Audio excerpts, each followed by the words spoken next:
ngayon ay December 31, 2024 at nandito po ako ngayon sa Sabano Park. Dalawang traffic yung medyo nalagpasan ko na, yung kanto ng Tower Bill saka yung SM Tungko o yung Tungkong Mangga. At ngayon, papunta na ako ng Novaliches para mamasada. Dito po tayo sa Sabano Park. Grabe, no? Pag tanghali ka na talaga lumabas na ganitong araw, puro traffic na aabutin mo.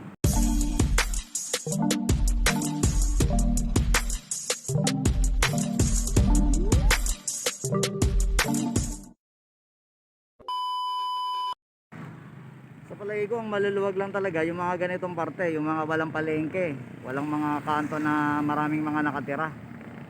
Gaya na ito, yan. Papunta na ako ng Sampaguita. Kanan ako doon. Siguro babaybayin ko ngayon yung dinaanan ko nakaraan, yung ilang-ilang street, yung doon sa bagong silang na. Tapos tatagos na ako ng Almar. Kasi kung tutumbukin ko yung Kamarintico, napaka-traffic doon.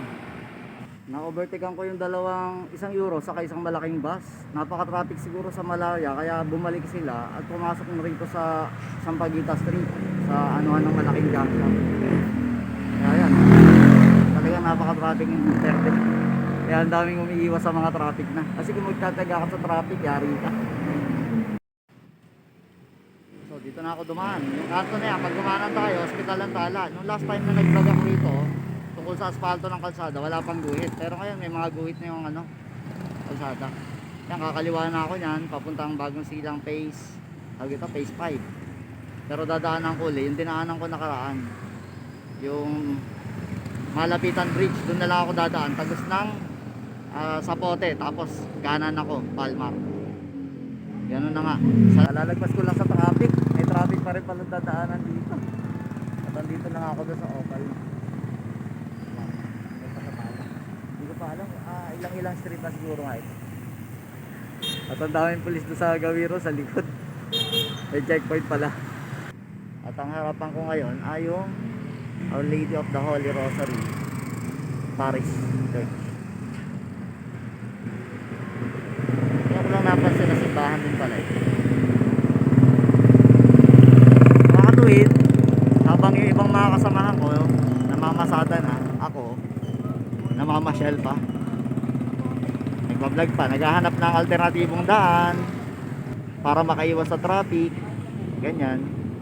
Pero ang nangyari, traffic pa rin pala yung inabot ko.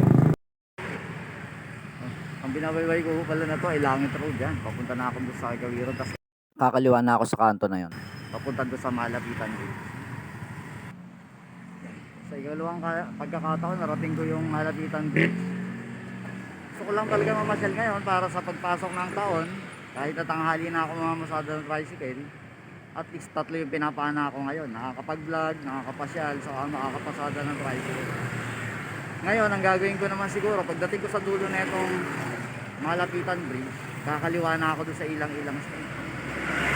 Pinanggalingan ko pala kanina yung Langit Road pala. Sorry po. Diyan po ako nanggaling sa King Solomon Road. Yan, ito babaybayin ko yung Pasapote. Tapos kanan na ako, Palma. First time ko lumabas ng King Solomon, tapos kaliwa. Papunta na ako pala ng Sapote Road yun. Tapos kanan na nga ako, papunta na rito sa Palmar na. Yan, lagpas na ako sa intersection ng Sapote. Mula nga rito sa kinahintuhan ko para magpahinga, yan, papunta na ng Almar. Luwag na nakalsada rito. Hopefully yung bika sana medyo hindi siya sana masikip. Almar na, maluwag ang Almar ngayon, nakakapanibago.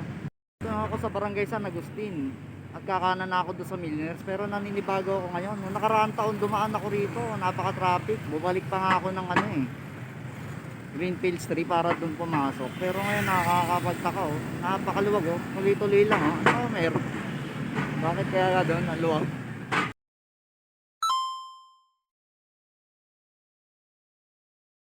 Ang araw ngayon ay 1 January 2025 na. Kahapon napakatindi ng traffic dito, pero ngayon napakaluwag. At karamihan talaga kapag sarado. Yan, sarado talaga karamihan. At ang luwag na kalsada nung kahapon hanggang doon lagpasan tulay yung traffic. Kaya ngayon, ang luwag. Yung McDonald dito sa ano, tabi ng Grace Hospital, bukas na. Ang bilis. Nung nakaraang gabi, sinisemento to ng mga tao eh. No overtime nila to.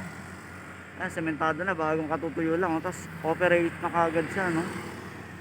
Grabe, no? Ganun talaga kabilis yung mga McDo, ano, no? Mag-operate. Sinasalpak na lang siguro talaga itong mga to eh. Kahit yung nasa bayan, sinasalpak na lang.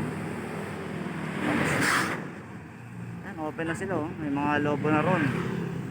May banderitas. Bilis talaga ng McDo gumawa. Sa mga oras na to ay nandito ako sa kanto ng Robes, sa tapat ng Skyline Hospital. Kahapon, napakatindi dito. Pero ngayon, napakaluwag talaga. Iba talaga pagka bariwan, ang pagpasok ng taon. Ang luwag talaga ng mga kalsada. Kung babakbakan ko talaga yung Novaliches, baka abutin lang ako ng 40 minutes. Sabihin natin 38 minutes ulit. Kaya lang, wala. May nabuti ko talaga mag-vlog sa pagpasok ng taon.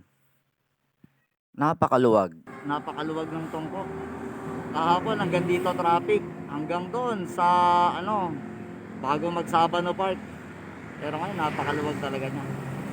Iba talaga yung ano, auno ng taon. Wala kasi halos mga malalaking truck. Meron man, yung mga sigurong importante lang. Pero yung mga private na mga companies, halos wala yata sila talaga pag ganito. At karamihan talaga pag ganitong oras na alas 8, karamihan tulog pa. Alam niyo na, mga lasing sila. Nakakapanibago talaga, luwag. Kahapon halos hindi magbigayan dito eh, pero ngayon ang luwag talaga niya. Dahil ang karamihan ng establishmento gaya na itong STI ay sarado pa, walang mga estudyante, kaya yan, napakaluwag talaga ng daan. Sa ganitong panahon na lang talaga natin itong makikitang napakaluwag. Maging itong Toyota sa Del Monte Bulacan, sarado pa rin, kaya napakaluwag talaga ng kalsada. Ganito petsa lang talaga natin sila makikita ano, maluwag. Tala Elementary School, napakaluwag talaga, oh. Karamihan talaga pag ganito oras tulog pa, o sabihin natin hindi siguro magagala, iba magagala o mamayang tanghali pa, pero napakaluwag talaga ng kalsada pag auno ng taon. Nakakapanibago. Ang hirap kaya minsan dito, halos ayaw magbigayan. Pero ngayon, napakaluwag niya. Maging itong kanto na to, napaka-traffic dito eh. Sa palengke ng Kiko. Ito yung iniwasan ko kahapon, pero kita nyo, napakaluwag. Kasi kung dito ako dadaan kahapon, yari ako din sa traffic. Halos hindi talaga gumagalaw dito pag 31. Ngayon, ang luwag. Karamihan kasi talaga, sarado. Anong gagawin mo? Paano ka mamimili dito? Ganong sarado. Sa ganito mo na lang talaga makikita ang maluwag tong Kamaring Kiko. Palengke. Kasi mo, tuloy-tuloy lang daloy ng sasakyan. Grabe, no? Pero pag kagaya niyan bukas, o kaya sa mga susunod na araw, napakatindi na ng traffic dito. Napakaluwag talaga ng daan. Akala mo laban ni Pacquiao. Diba? Ganduwag talaga ng daan. Nakakatuwa. Dito na nga ako pala ako lumabas kahapon. Sa Sapote. Dito na tayo sa intersection ng Sapote. Yan, babay-bay na tayo Lipabayan. Siguro doon ko na lang itutuloy yung vlog. Kailangan ko lang mamasada ng tricycle eh.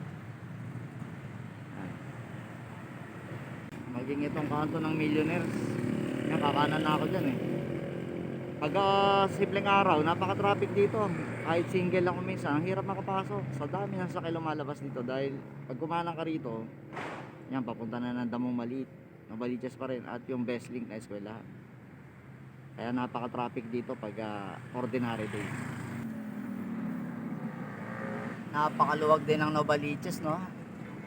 Novaliches, isa sa iniiwasan ng mga taxi driver dahil sa sobrang traffic. Pero ngayon, napakaluwag din.